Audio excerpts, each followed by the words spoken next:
While a flex top, you have like a stiffer lower part, and then on the top is of course flexing more. Okay. So what's happening is a lot of times I receive questions: does my mast fit your sail, or vice versa? You know, what's happening is that if a sail has a constant curve mast, yeah, when you downhaul the sail, you will have a constant, let's say, tension all the way. While when you downhaul a sail with a flex top, the base will stay more stiff, and this one will flex more. So with less tension, the flex top is actually falling down. So you have more loose leash straight away with the flex top. While with a constant curve, you have to put more downhaul to have the same amount of loose leash as the flex top. Yes. So what happens is that sometimes, you know, if we take a flex top and we put it into a constant curve sail, you're downhauling the sail, and practically 12. And so practically what's happening is that you put the downhole, and if you're using a constant curve sail and flex top, you put the downhole and you will see that the loose leash is falling straight away, yeah? But then there's no tension at the bottom of the sail, yeah? Because you need to pull more downhole to get the tension also at the bottom of the sail. So if you keep the loose leash to be right, then you will have no tension at the bottom of the sail. So what happens is that you will have a very soft and unstable sail at the bottom, but the right loose leash on the top. If you want to give the right tension at the bottom of the sail, you will pull more, but then you will have a lot of loose leash, and the sail will feel also unstable, because then the leash is not getting tension anymore, it's just moving around, yeah? So that's why, you know, it's important that you use the constant curve mast in a constant curve sail, because in the end you will never find a balanced sail if you use the wrong mast. What is the difference in numbers between a flex top mast and a constant curve? So normally we measure, how do we measure mast? Let's say you have two stands like this, okay? And you're putting the mast like this in these two stands. You're putting 30 kilos weight in the center of the mast, and the mast is bending. Okay? So practically, to know the IMCS of the mast, you measure the distance between the center of the mast when it's at rest and when you have the 30 kilos. And this distance is actually the IMCS of the mast, which is the central stiffness of the mast. If you measure here and here, let's say this is the bottom and this is the top. So the bottom is between you take the measurement of the bottom halfway between the center of the mast and the bottom part of the mast. So again, you measure this distance and this distance, and for the top also in the middle, you measure from here to here. Okay? So you take these measurements and you have the percentage of the bottom, the percentage of the top, and the IMCS. Yeah? So when we measure this, we will end up with some numbers, which are the percentages. So let's say if we take the constant curve, normally constant curve is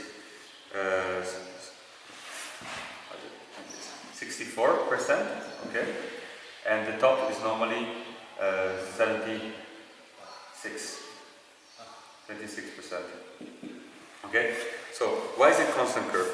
These are like the basics, okay? So 64% and 76. If you subtract 64 from 76, okay, so we do 76 minus 64, we have 12 points. Okay? 12 points is exactly a constant curve mast. Right? So if the difference between the bottom and the top is 12, you have a constant curve. If the top, in this case, would be 77, the result would be 13. Yeah? 13, whenever it's over 12, is a flex top. Okay? Meaning that it's bending more than the... If this would be, let's say, 75, yeah, then this would be 11. So it would be less. In this case, we have a hard top, yeah, because it would be 11, so less than 12. That's how it's working, okay? See, we have numbers here. The first number is 460. This is the length of the mast. 100 is the percentage. 63.5 is the base. 24.5 the MCS, so the central stiffness. 75.5 is the top. Okay. So what mast is this? Is it constant curve or flexor? It's constant. It's constant curve. Okay. Because it's 12 points between the top and the bottom. But as we were saying before, let's say that the perfect constant curve is 64.26. Okay. That's, let's say, what would be normally what an average mast would be. In this case, we have 63.5. Okay. 63.5, and the top is 75.5. Okay. So the lower the percentage, the stiffer the mast. Okay. So 63.5 is stiffer than the 64, being lower. Also the top is stiffer compared to the 76. When the mast is stiffer, what do we feel in the sail? We feel that when you think about it, if the mast is stiffer, when you downhaul the sail, it's stiffer, so if it's stiffer it doesn't bend so much and it would actually pull the sail more to the front. That means that it will give you more profile, more power. Okay? So in this case the mast is constant curve, but it's a little bit stiffer, so you will get more profile, so we get more power. So it's like a constant curve, but which is able to give you more power. A normal 460 is normally 25 in MCS. In this case, this 460 is 24.5. Okay? So it's the opposite than the percentage. The higher the number, the stiffer the mast. The lower, the softer. Okay? So it's 24.5 is actually softer than 25. So while the percentage, the lower you go with the percentage, the stiffer it becomes. In the MCS, the lower you go, the softer it is. So here we have a lot of power from the curve. The curve has a lot of power because it gives you profile, but the overall stiffness of the mast, so the central stiffness of the mast, is softer. Why?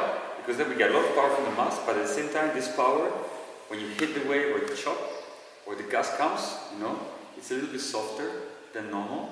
So it gives you the chance to be a bit more relaxed. You don't have this hard feeling, of the stiffer mast. When it's at rest, okay, we have 0. If I put 30 kilos on it, then I get, with the formula, I get the result of, if it's a 460, normal 460, I will get IMCS 25. Okay? This mast here, when I put 30 kilos, it will not bend to 25, it will bend more. Okay? So this extra that is bending is because it's softer by 0.5 of the MCS. So when it bends more, the number decreases? Yes, decreases the MCS because it's not It's not the distance. No, it's not the distance exactly. Okay. It's a formula. I don't know the formula by heart now, but it's a very long formula, and we can look at it in Google after if you like. But imagine that 2-3 millimeters of difference give these numbers. Yeah. But when you put 30 kilos, you actually have like maybe 2-3 millimeters changing the curve of the mast. Yeah, like 2-3 millimeters makes a difference in these numbers. But the thing is that when we put it on the sail, we don't have 30 kilos of just weight.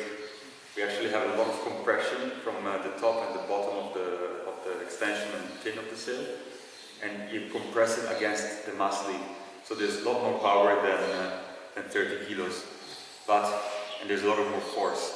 So those 2 millimeters, might not look so much when you just put the 30 kilos, but when you go in compression, then it actually changes a lot. It's actually much more than 2 millimeters the difference. So let's say that you go in strong wind. For example, how we develop our mast. We have, if we take the 4 meter or 30, 460 and 490. Okay, this is the base. The base in the 400 is like 64.5. On the 430 is 64. On the 460 is 63.5. And on the 490 is 62.5. Yeah. So if you see, in our case, for example, every mast length has a different base. Why? Because on the 400 it means you're going out on 5662. It's really windy. There's a lot of chop, a lot of waves normally. The gusts are strong, and if the base of the mast is softer, yeah, then it's absorbing the chop. So when you hit it, you don't get all this power that actually you lose control. It's actually shock absorbing the chop. So you're more comfortable. You're not moving. While when you go on a 490, it's much stiffer, being a long number by 2 points. Yeah, and this creates a bigger profile. Much more drive, so you get a lot of acceleration in light wind, a lot of power in light wind. Normally in light wind there is not so much chop and so much, there's not so much, I call it waves also. So you can have a stiffer base to use this power, you can actually use it, you know, you don't, so it's easier. Then when you go to the top, the 400 is 74. The 430 is 74.5, the 460 is 75.5, and the 490 is 77. Okay, so again, on this side is the other way around. So what happens is that on the small mast, the top is stiff. Yeah. So if you look at the difference these two values, you know, what is this mast? So you do 74 minus 64.5, you know, then you have 9.5. Yeah? And if you think 12 is the constant curve, yeah? So here, it's a hard top. But is it hard top? Yes, it's a hard top because normally 76 is the let's say, an average mass for a constant curve. This is very stiff in the top. If the base normally is 64, here we have it softer. So actually we have a soft base to absorb the shocks, and you have a stiff top. Why do you want a stiff top in strong wind? Because of two reasons. First reason, we always think, oh, it's windy, we need to put more downhole, right? Because then it's opening more and you're releasing. But a loose leech, when it's too much in strong wind, it starts moving around, and this creates instability. Yeah. Also, when the loose leech is too open, yes, what happens is that you're actually releasing a lot of wind. You know, the wind is coming in and going up fast, and the board is really free. So when you have like a stiffer mass, what happens is that, first of all, being stiffer, it doesn't move so much on the top like this. And if it's moving up there a lot, you're also moving with the mass. So if it's stiffer, you're actually not moving anymore because the mass stays in its position and only the base is working to absorb the shock, and on the top it's actually very stable. Plus, if the loose leech is not so open at the top, the wind cannot go down, it's pushing on the back of the leech and it's pushing the nose of the board down a little bit. So that's why on the smaller mass we have a stiffer top. Then of course we go to the 430, the base becomes a little bit stiffer, the top a little bit softer because the conditions start to be easier. We go to 460, we go constant curve here, because here the difference is 12. So here we have like a 460 which gives a little bit more power compared to a normal 460. Why? Because our sails are comfortable, we have a lot of profile, so we have stability, so we can give that extra power to actually have a little bit more speed than a normal constant curve mast. Then when you go on a 490, you're using this mast on an 8.6, on a 9.2 sail, so on a big sail, and so you're giving a lot of power to the base, and to the top you want it to have it softer than a normal top. It's 1 point. Why? Because then it's flex top. So you're sailing, the base is really stiff at the bottom, and the top of the mast is working. So when you hit a small wave, the mast is opening, releasing, and coming back pumping. So the sail actually, when you downhold the sail, it's opening more. Opening more means the sail feels lighter. Yes. So feeling lighter, the board is actually staying higher on the water. Plus the mast is breathing, is working on top, pumping with you. So you can actually hold it. You feel that it's pumping, but it's not going to move you because the conditions are kind of easy. And therefore you have more speed because the whole rig is breathing more. And that's why we have it more flexed up. So it's so this number now is higher than 12. Yeah. Did you change the masts over the years? The stiffness? We did not. Yeah. Okay. So I can take a mast from 2017 in my 2019 sail. Yes. What we did was, we know, you already have to buy a sail every year or every some time, and if you also have to change the mast, it's a lot of money, you know. And if you didn't use the mast so much to change it just because we changed the sail design and then we also changed the mast, is a pity, it's extra money. So what we did before we started actually producing the sails, we were actually thinking, okay, how do we want our mast? Why should our mast have these curves, And then we were testing the different combinations to also understand for us what was better, without thinking about the sail, just thinking what would the mast do, And then we said, okay, we want something comfortable for strong wind, and something which is power and drive and light wind. So first we developed the curves of the mast, and it's actually as you see, each mast has a different curve. In our case, we don't have only constant curve, or we have actually a hard top, soft base, then we have a constant curve, and then in light wind we have a flat top. This is actually to be able to then, focus the work only on the sails. Sometimes when the sail doesn't have enough power, what happens is that it's easier to say to the mast producer, hey, can you make me a base which is a little bit stiffer to have a bit more power? Or the whole rig is feeling stiff, let's make an MCS which is a little bit softer. Yeah. So it's becoming easier. So it's kind of easy just to call up the factory and say, okay, you do the work, and we don't have to do this. Why do I need to change the mast when I can change the sail and make my sail work on that mast? Of course, if through the years, you were too lazy to change the sail to make it work with the mast, and it's not working, then you would actually have to change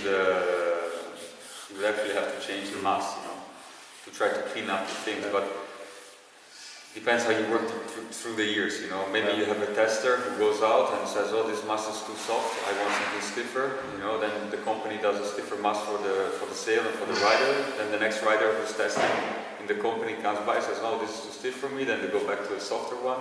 Maybe 1 year they say, oh, this material looks nice, it's a lighter material, let's put it in, but the lighter material is softer, and then you go with the soft mast, say, oh, this sail is too soft, okay, we need a stiffer mast, For me it makes sense. Yeah, so you need to, sometimes, it's good to actually follow a line. And for us, to follow a line means that we work first on the mast, and then we just develop the sails with what we have with the mast, because then, according to how you change the sail, the mast gets softer, stiffer.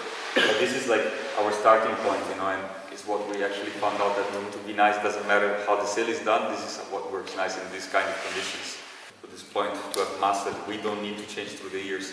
What we change in the mast is like, sometimes there's some maybe new technology, there was a cleanup. Let's say when we started, to get to this mast, to make the mast to have the curve we liked, we had to put a lot of patches. So we put a lot of patches to have it a bit stiffer here, a bit soft there, In the end we came out with what we liked. But the mast was full of patches, it was not a clean mast, but it was working, but not clean. We made a new model, but it was just a cleanup of the mast. So instead of having a lot of patches, it was like redesigned to have the same curve, but with less, and then it became like 300 grams lighter, because it was completely from a new design. And then every year, maybe we update the resin, we update the reflex, we update how the ferrule is designed. The ferrule, there are some different ways to make ferrules. Ferrules can be one piece with the base and the joint. It can be just one part. We were testing with one piece or having this part being glued inside. now in our case, the ferrule is glued inside, so it's two pieces, the mast here. And the advantage is that we're using a glue inside, which is actually helping the ferrule to bend. Yeah? Bending the ferrule means that the mast, this is just a connection. It's a connection to keep the two parts together. But if it's one piece, somehow it becomes an important part of the mast because it's actually giving the curve as well. When this is actually one piece, it's kind of blocking the curve to be nice and smooth. Yeah? When we with two pieces, we put a resin inside, and we leave a little bit of space, that the ferrule is able to bend just a little bit to create like a more constant curve throughout the mast, you know. And when we were testing on the water, the difference was quite big. So we decided to go to this direction, you know. The thing is that sometimes you leave the sail rigged in the sun, you use it the whole day, you come out, you take out the mast, you look at it, you know, you put it like this, and you see that it's curving, you know. And you say, oh my god, my mast is not straight anymore, it's breaking. But it's made to be like this, you know. And if you wait like a few hours, you know, then you will see that it goes back to its position. Or you can also rig it on the other side and then it goes just straightens up. But it's made to be like this because we don't want this part to work too much, you know, in the construction of the performance of the mast.